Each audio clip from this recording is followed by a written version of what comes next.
I want to ask you guys a question today. I want you guys to consider, are you a boss? Are you a manager? Or are you a leader?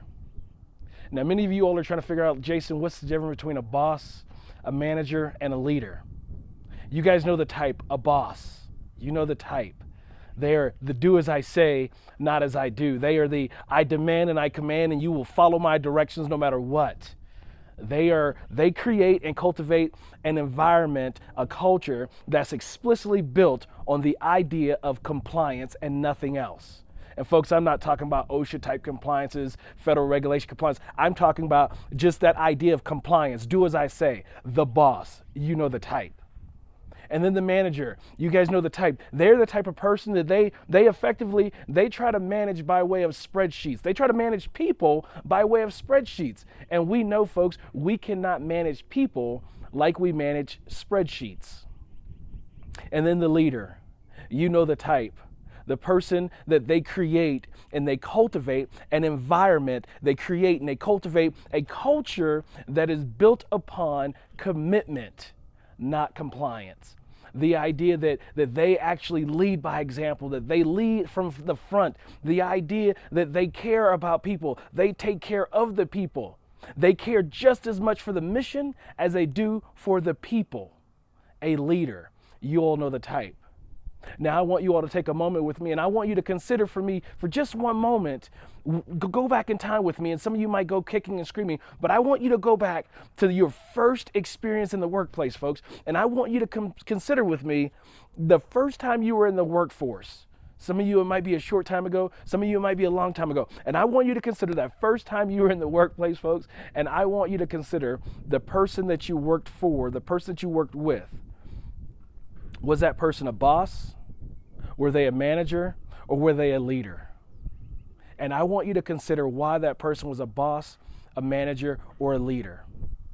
I can remember my first experience in the workplace, my first W-2 job. It was working at a credit union in Killeen, Texas. And I remember the person who actually was my supervisor and how that person led.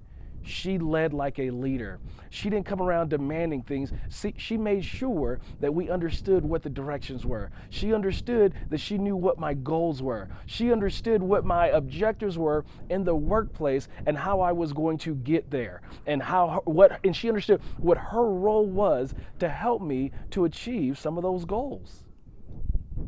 And I'm thankful to this day that Linda Garvin, that she was one of those first leaders that I had the privilege of working for when I was just barely 16 years old in high school.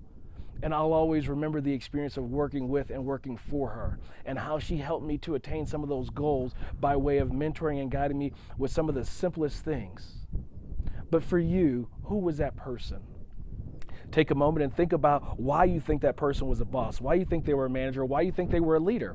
Write some of those down maybe. Just ponder and consider why that is. And now I want you all to come back in the present day with me. And some of you guys might not want to come back kicking and screaming. Some of you guys want to stay at your fighting weight back when you were 16, 17, 18 years old. And some of you might actually enjoy coming back to now because life is so much better. Whatever the case may be for you, that's okay. But come back to present day with me. And I want you to consider this question. If I went into your workplace right now, the people that work for you, the people that work with you, what would they say about you? Would they say, Jason, that person's a boss? Would they say, Jason, no, they're more like a manager? Or would they say, Jason, no, unequivocally, that person, they are a leader? And if they would say that, why would they say that? And no matter where you end on that spectrum, if you're down towards the boss side of that spectrum, or if you're all the way where the leader side of that spectrum is, it doesn't matter. What I now want you to consider, now that you have this in your mind, to think, what would they say if I asked them, are you a boss, are you a manager, are you a leader? I want you to think about this. What can you do wherever you are on that spectrum right now? What can you do to be better tomorrow? I'm not saying be exponentially better. I'm not telling you that you got to go and change the world tomorrow. I'm not telling you that you got to go and completely change how you do things tomorrow. No, I'm asking you, what is something simple that you can do to be better tomorrow? Maybe it's 1%. Maybe you have the capacity to only improve by 0.001%. What are you going to do to improve by that 0.001%? That will make things better eventually, right? Those small things that happen over time. What are you going to do to improve that 1%? What are you going to do so that you show up better?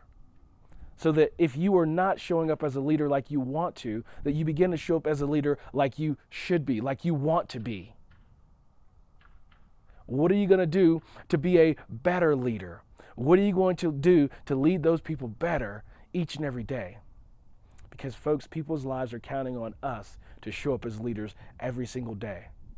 And whether you have a title or you do not have a title, that does not matter. We all have a choice, title or no title, we all have a choice to be a leader every single day with every single thing that we do.